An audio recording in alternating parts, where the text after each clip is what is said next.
DJ booth. Dave to the DJ booth. Dave. On. Dave to the DJ booth. To the DJ booth. Dave to the DJ booth. The next song's on the floor.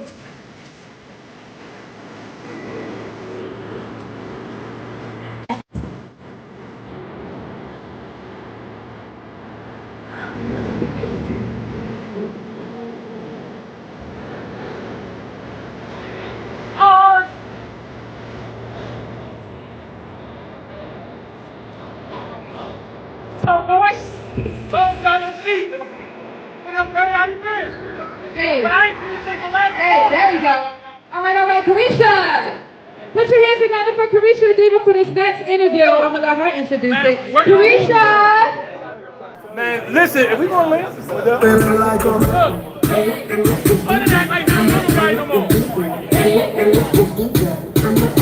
Carisha!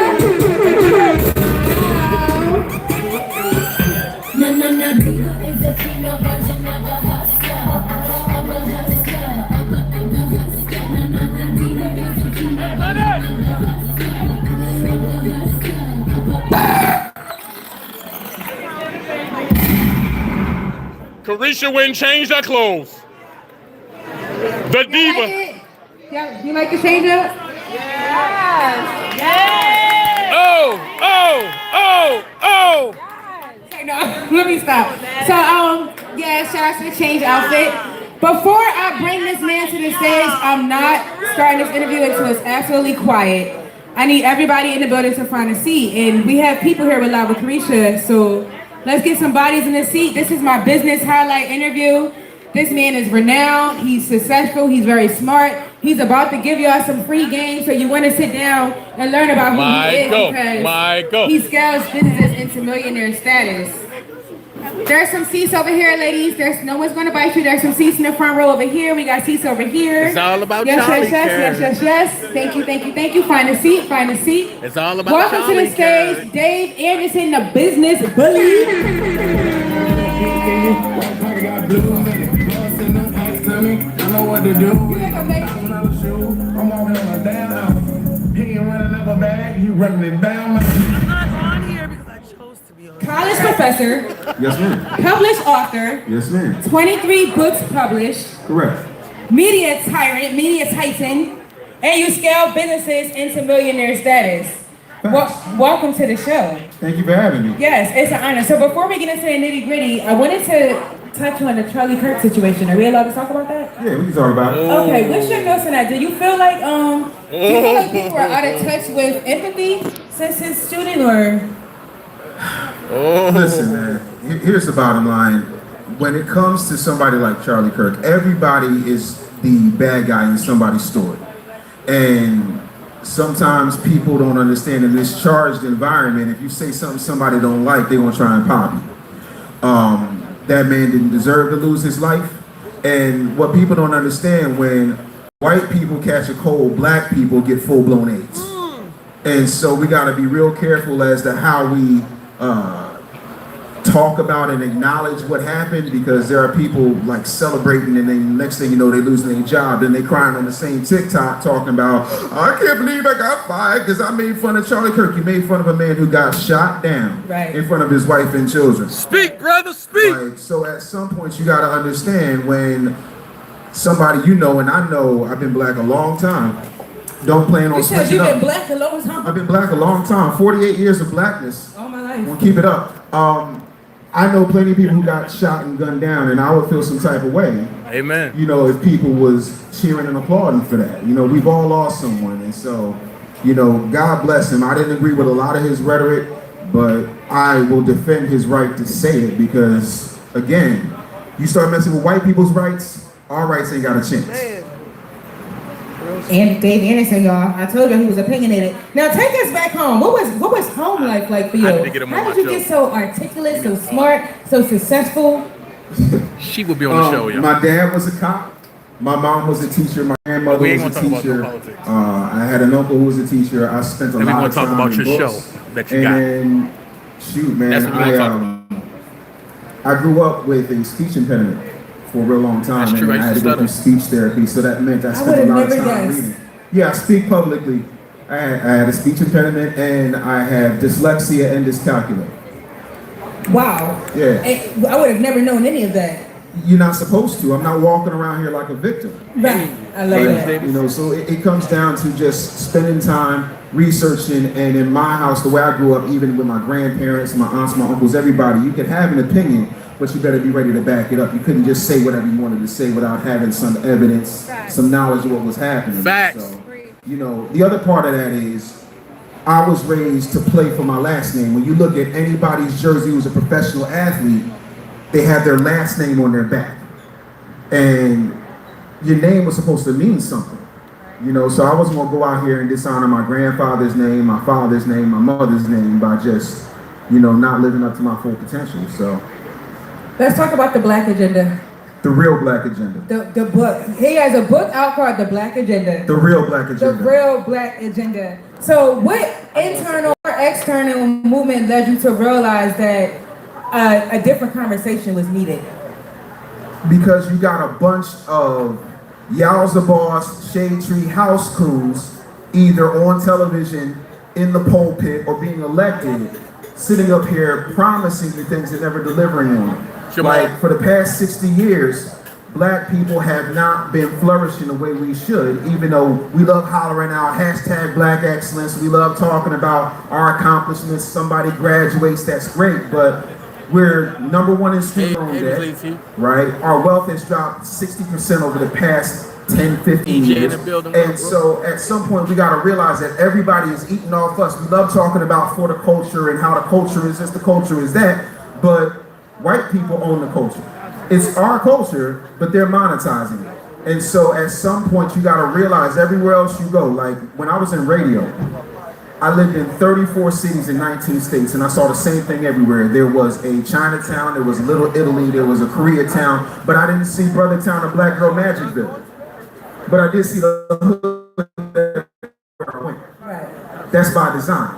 In order to fix that, we gotta start shutting down our wagons, stop trying to take everybody's cause, stop fighting for illegal immigrants, fighting for this cause, fighting for that cause, while everybody else walks on our back and get benefits we ain't got yet. Talk about it. Facts. With the Black Agenda, the real Black Agenda. The real Black Agenda. If I said I'm did rich. you struggle with finding a balance between, you know, being brutally honest and not being offensive in your book? If Black people can't take brutal honesty at this point, yes, then I feel sorry for you. You're not my audience. Like at some point we gotta stop coddling people. Like we the only group of people that sits up here and tries to make all these arrangements for our trash. You know what I'm saying? At some point you gotta say, look, Pookie, get your act together, you gotta go. Before he talks, I need a little bit more quiet in the room, y'all. I need it to be really quiet. We have to respect our celebrity guests. I need bodies in the seat. If you're not ordering a drink, please have a seat. Please close the back doors. I need everybody to put $40 in the offering plate. Lock the back doors. No, I'm joking, but please lock the back doors and please be silent. I hear so much talking. Close the doors. Close the doors. You heard me. Close the doors. If you're on this stage, you need to be given at least 100. Close the doors. Y'all get that up every Sunday, man, but you know, investing in life insurance is like, the hell. Never would have said it. So, never should have ate it. Big ass hell. So what's your times, y'all? What's your thoughts about him? How do you feel about him? The same way I feel about most of these mega preachers. What good are they? Step and fetch them. All they do is Yowza Boss. And again, what do you have to show? The Bible says you will know the tree by the fruit that it bears. Yes. What fruit have they bear?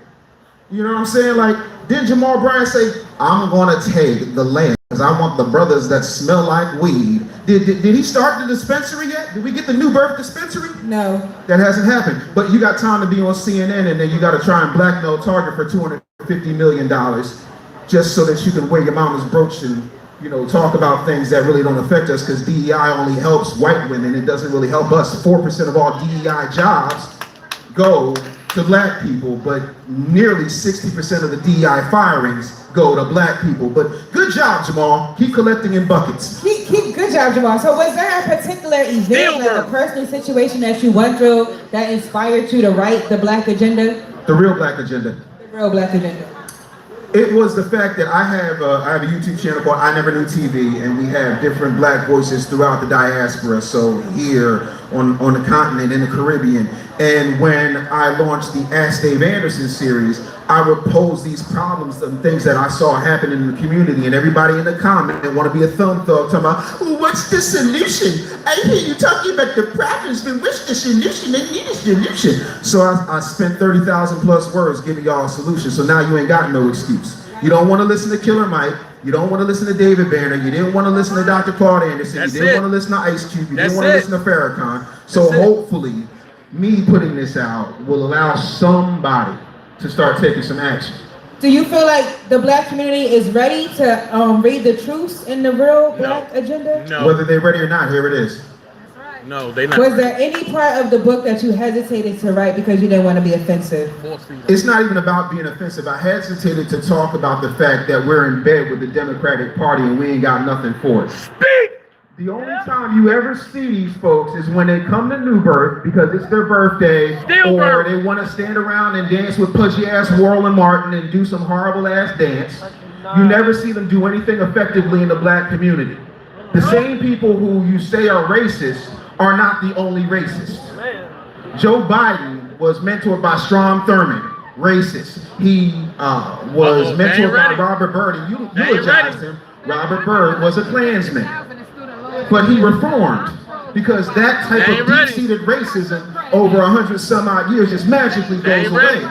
He said that he didn't want people growing up in a racial jungle, and so when you tell Black people anything bad about Democrats, like, oh Lord, no, you best not say nothing about Bill Clinton. You best not say nothing about Master Biden. And oh Lord, don't come for Barack. And it's just like, okay. When Trayvon Martin died, what did Barack do? He could have been my son. And then he walked his ass right back in the White House. So I guess the question that I have for you is, because listen, I'm on the same page. How do we get the Black community to wake up and kind of wean away from the Democrat community? I feel like it's coming in small numbers, but for the most part, and my own family members, my older family members, it really was like feeling some type of way when I told them that I didn't want to vote Democrat. Like, it's like they feel like our older Black family members feel like just because we're Black, we have to vote Democrat. No. Like we have to. So the same baby boomers in the first half of Gen Xers that got us in this mess are now talking about they're upset. You gave us this world. You let them run wild. You let them run ragged, do whatever they want. You didn't ask for anything. We live in a country that is not a democracy. We live in a constitutional republic. The founding fathers never wanted any type of democracy, because for those of you who spent no time in third grade civics, democracy means the majority rules. The founding fathers didn't want that. They wanted to keep their landmass slave owning game going. I've been saying it. And so if you understand that this is not about a democracy, you got more control over who's WWE champion than you do who's president. Thank you. So at some point you got to understand all the boomers need to go. Go sit down, hang it up. You ruined us. Now we got to fix this mess. Here's the thing. Gay people. I didn't say nothing yet. Gay people have representatives on both sides of the aisle. If you think I'm lying, explain Bruce. I'm sorry, Caitlyn Jenner. Hispanics have people on both sides of the aisle. Who's the Chinese American leader? You don't know who they are. You want to know why? They too busy running Chinatown, and it doesn't matter how many conglomerates I put up. It doesn't matter how many businesses I acquire. I can't buy an inch of land in Chinatown. But yet and still, you got Chinese people giving you chicken wings covered in MSG. You got Korean people doing your nails, putting gel in it. You realize gel manicures just got banned in the UK? You got Indians and Ethiopian people giving you Dunkin' Donuts. They tell you there's no money in the hood, but McDonald's don't build nothing that is not a profit center. So why there's so many McDonald's in the hood? They convinced you that the hood was the problem, but the problem is the hood has not woken up to what's really happening. And so I don't really give a rat's ass. If you go independent and you say, give me something for my vote. Are you dating? Are you messing with somebody right now? Have you seen somebody recently? Who, me? You. I'm talking to you. You mean like am I married? No, I know you're not married, but I mean, are you seeing somebody? Have you seen somebody before? I'm not married. Have you been on a date before? Yes. Okay. Did you just say, you know what, skip the date, we just gonna go home? No, you want to make sure that this person is invested in you, cares about you, you want to know how they act. But you're treating your political future and your community's future like a one-night stand and you too horny to do anything about it. And what do? They come along and they fuck you. Excuse my language, but that's the only way I can say it. You mean the Democratic Party? They come along. The Democratic Party knows that y'all not going nowhere. That's why they were so big on these illegals, because they want to get a second voter base that's going to be loyal to them. So how do you think the world would have turned out right now in present day, where we are now, where everything that happened had Kamala Harris made it into office instead of Donald Trump? I mean, they tried their best to install her. It would have still been a shit show. Period, point blank. Shit show! Here's the thing.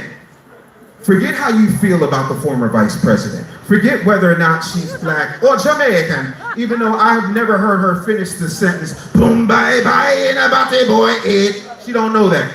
She graduated in 1986, but swore she listened to Tribe Called Quest and Snoop Dogg when she was in college.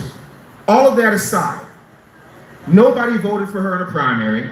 She went on The View, which is friendly to everything Democratic and everything female, and they gave her a low IQ question, which was, if you could do anything different than what Joe Biden has done so far, what would you change? I wouldn't change anything. Joe, we did it, Joe. What does she do? What does she do? Let's change gears a little bit. Your media platform, he has an amazing media platform. It's about pushing the needle and using your brain. Now, you spoke about Roland Martin. I did. And I got a quote. You called Roland Martin, you said he is cosplaying in kente cloth. Yeah, cosplaying in kente cloth, but they all do. Nancy Pelosi cosplayed in kente cloth. Now, for Mr. Martin, as somebody who, you keep it real, what would you like to see Mr. Martin do more of for the black community? Shut up. So he sat up there and he kept talking about, well, the Congressional Black Caucus, go to my iPad, and then what have we gotten? We got him a YouTube channel because he can't keep a job in mainstream broadcasting, and then he bitches and moans all the time about how he's not getting enough money, but he got $300,000 from Kamala Harris's campaign and still couldn't help her deliver black community. What has he done significantly other than complain and bitch? And then when he says something about people who disagree with him, he calls them dumbasses. Right. And then when people who are masculine come and confront him, he hides behind black women and runs and calls for security. He won't have a conversation to anybody with any type of level of intelligence worth respecting, and yet and still, he's dancing for Hillary Clinton, he danced for Obama, he's dancing for Kamala, he's dancing for whoever he wants, and that's the thing, he's an entertainer. He's not a politician, and he hasn't been a journalist for 15 years. What did Malcolm X say? Do not listen to entertainers, comedians, and trumpet players. What are we doing? Listening to entertainers, comedians, and trumpet players. D.L. Hughley got a GED, and this is who you listen to? D.L. Hughley is a multi-millionaire, but he's mad every single day. How many D.L. Hughley scholars? Anybody got the D.L. Hughley scholarship? Hell no. Anybody got the D.L. Hughley real estate supplementary program?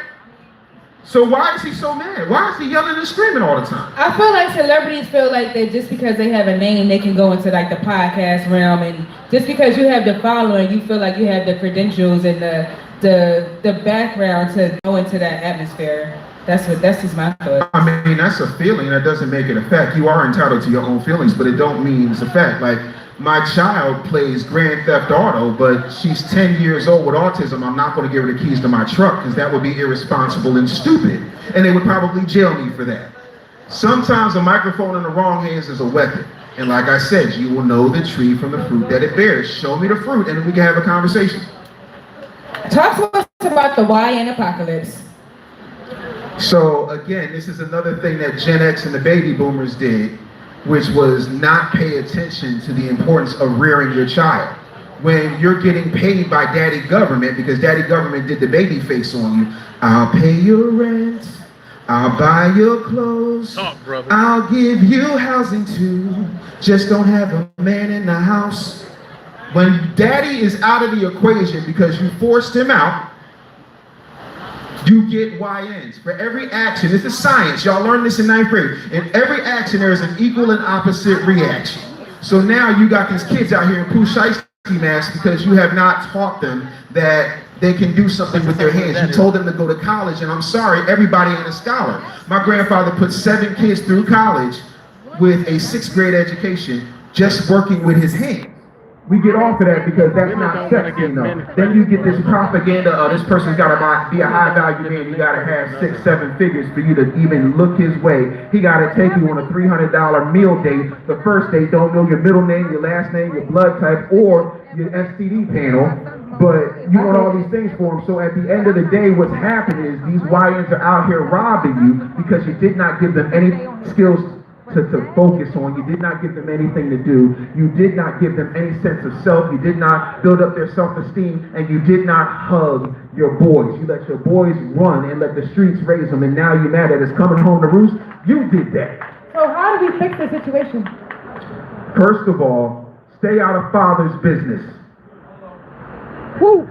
Let me give you an example. I have 2 daughters. I know nothing about menstruation. I watch my children come into the world, but I don't know what it is to have the pain of childbirth. I stay in my lane. Protect, provide, back up my wife.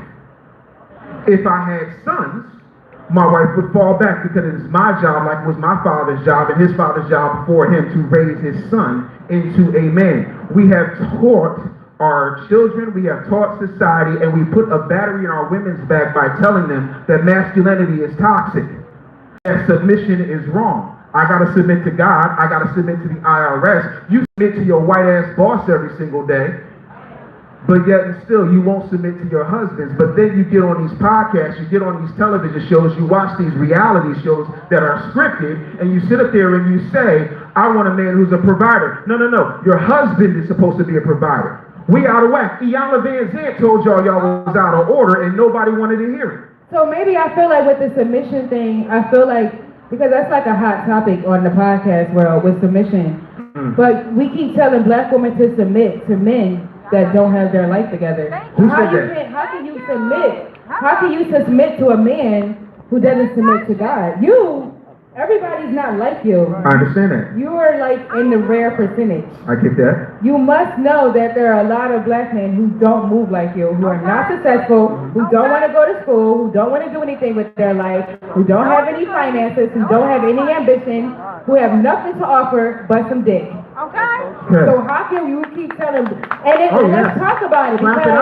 Let's talk about it. Black women are in record numbers going to college. We're opening degrees. We're getting accolades. Not all of y'all. Running nonprofits. We're running nonprofits. Not all of There's y'all. a large portion of black women who are educating themselves and taking their lives to the next level, while the black men are not reaching those goals. They're not meeting us on those levels. I know more successful black women than I know black men. All the girls I know is in college or college educated, and they run businesses and they got bags. I don't know too many black men that graduated school. Even at Georgia State, as a student at Georgia State, there's no black men at Georgia State. Everybody in my classes, and I've been at Georgia State for 3 years now, a majority of the people in my classes are black women and white children. There's a lot of black women in their 30s and 40s who go back to school and better themselves. I've been at Georgia State for 3 years. I have not found one black man on campus in my classes. I'm not saying they're not there, but I don't see them. Okay, so you said a lot. So to quote Samuel L. Jackson from one of my favorite movies, you were finished. I'm finished. Well, then allow me to retort. Go ahead. Black women are the largest group of entrepreneurs. They also have more degrees. There are more black women in the C-suite. And to quote Dr. Umar Johnson, you don't find that suspicious? You don't find that suspicious? It's very suspicious. You don't find that suspicious? Go ahead. Let me finish. Go ahead. Speak, brother. Black women also have the majority and the highest rate of student loan debt, which means your debt to income ratio is shot. Problem number one. Problem number two is you spend all that time getting these things on you and not getting any learning in you. Having more degrees than a thermometer does not mean that you understand the temperature of our people. On top of that, I don't need a degree to tell you I'm a man. Most of my degrees are sitting in the drawer, and the rest of them are at my mama's house in Arizona. I ain't seen them. It don't matter. Everything I learned in college was about happening outside of the classroom. You went to college. Hold on. You went to college. I went to college to please my mother. I had a record deal. I was singing backgrounds for Teddy Pendergrass. Let's tell the whole story, not just the parts you like. And most of us, again, most of us, black men specifically, go to college out of pressure from their mamas and their grandmamas, not because it's something to do to better themselves. The school industrial complex is made for black women. There have been several studies on this that talk about how young black boys are automatically labeled as behavior problems. They were labeled as educable, mentally retarded back when Les Brown was in school, and that's going all the way back to the 50s.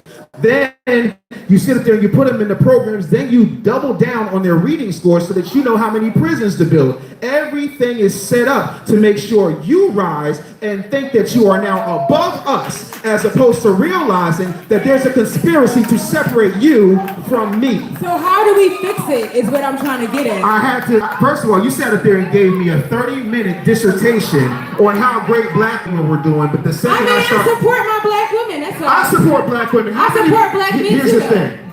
The majority of my clients, the majority of my executive staff, my man Ricardo Cordial, who's been a client of mine for 5 years, he will tell you the majority of the people in my executive team are black women. I have put more black women in the 1% than Nick Cannon with a bag of Viagra. So this is not about supporting black women. Okay. There's a woman named Anissa Getna who had a nursing business and she had a credit business, and she went and bought her husband. By the time I was done with her, she went and bought her husband a car dealership, then moved to South Africa. She got an AT&T grant. So when it comes to supporting black women, I don't talk about it, I'll be about it. So that's not the issue. The issue is we need to fix it by divorcing ourselves from their agenda, which is educate our women, make them feel so high up because they got the C-suite positions, they got the degrees, they got the jobs that they put them in, while they disqualify us, underqualify us, tell us we can't do anything, take all of the skilled labor out, and then when they don't take the skilled labor out, they sit there and then make it look like there's something wrong with that.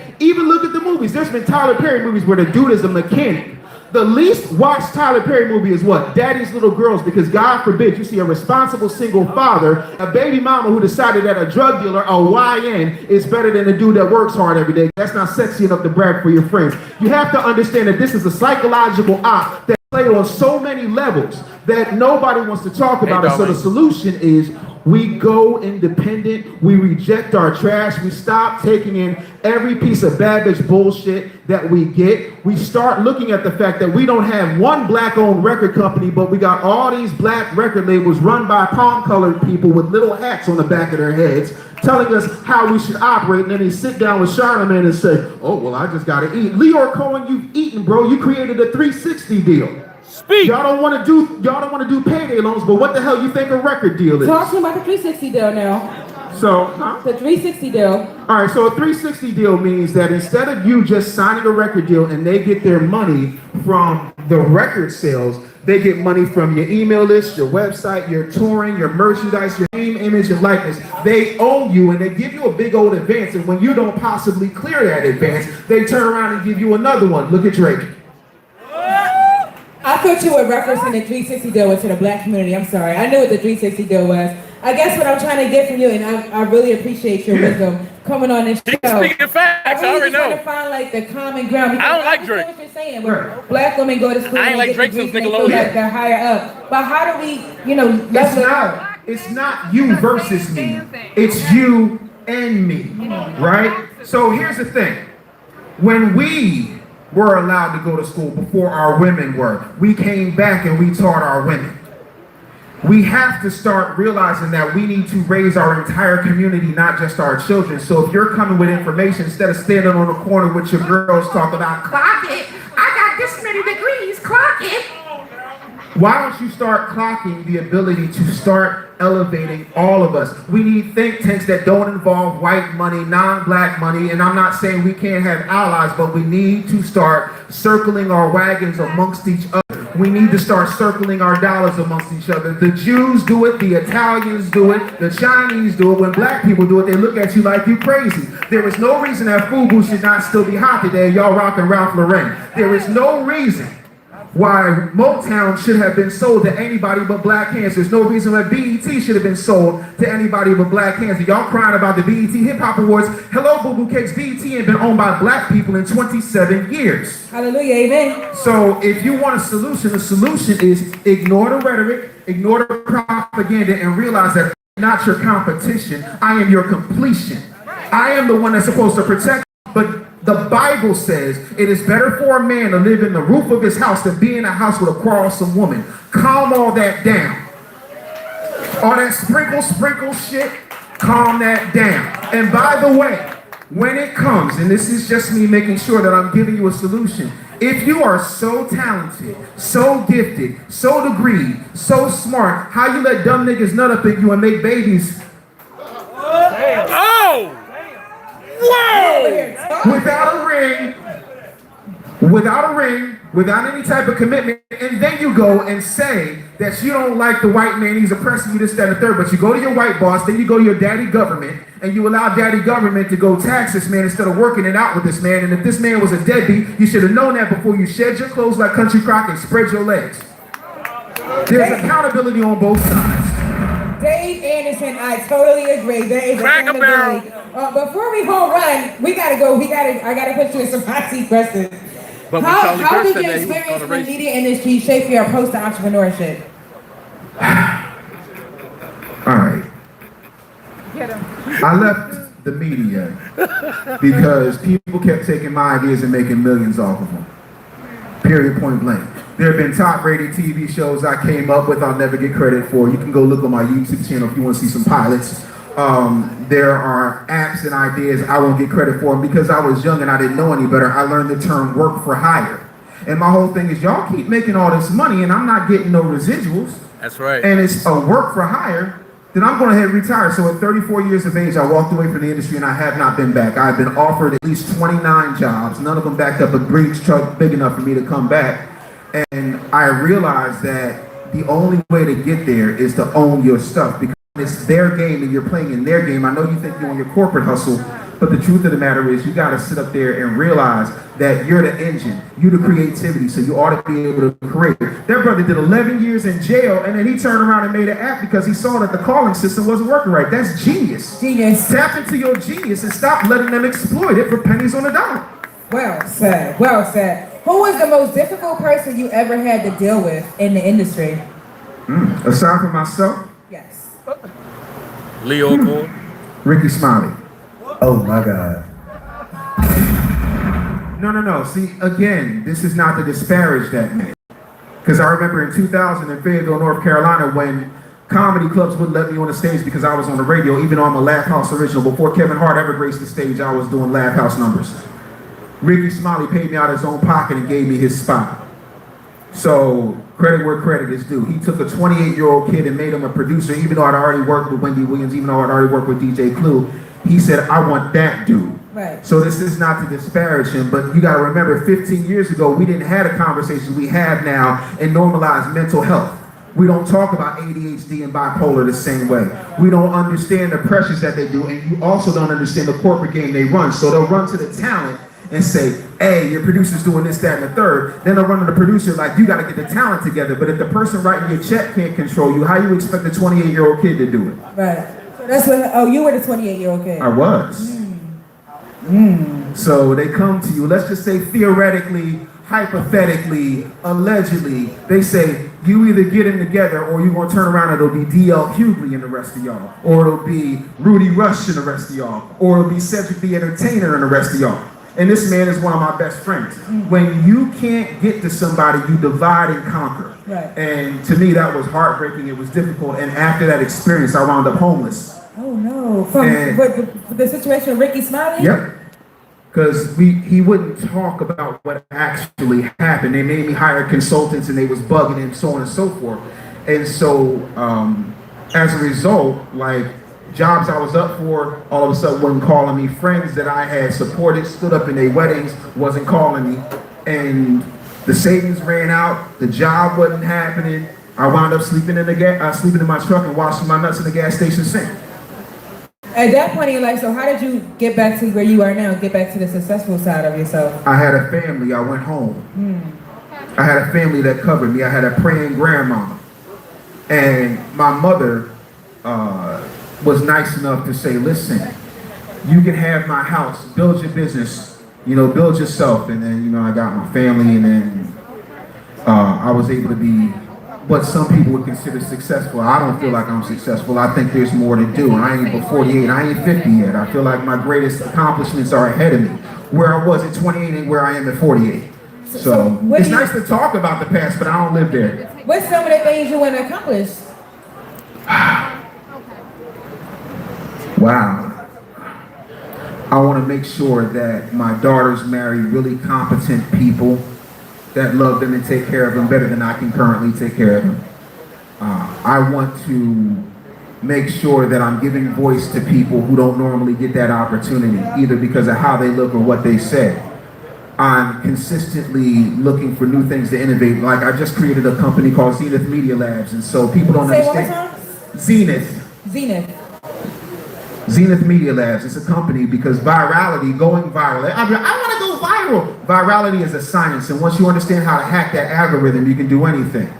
So I got my own version of ManyChat. I did a whole lot of stuff, but my main thing right now is I want to be happy, and happiness comes when I finally figure out the one thing I haven't accomplished yet. Because every time I set my mind to doing something, I do it, and then I'm like, okay, what am I gonna do next? Right. And so that's what I'm on, man. I want to be able to mentor and uplift people like you. Thank you. Help people grow their plans, grow their businesses. Because here's the thing. You ever heard the phrase, it's lonely at the top? Yeah. The reason that it's lonely at the top is because a lot of black people get to the top and they shut the door behind them and they don't want to let you in.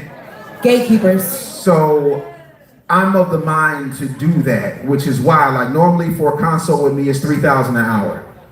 But because it's Carisha the Diva, I want to make sure if you want to have a consult with me right now, if you go to my Instagram, you click the link in my bio, there's a 30-minute consult for $297 and a 60-minute consult for $4.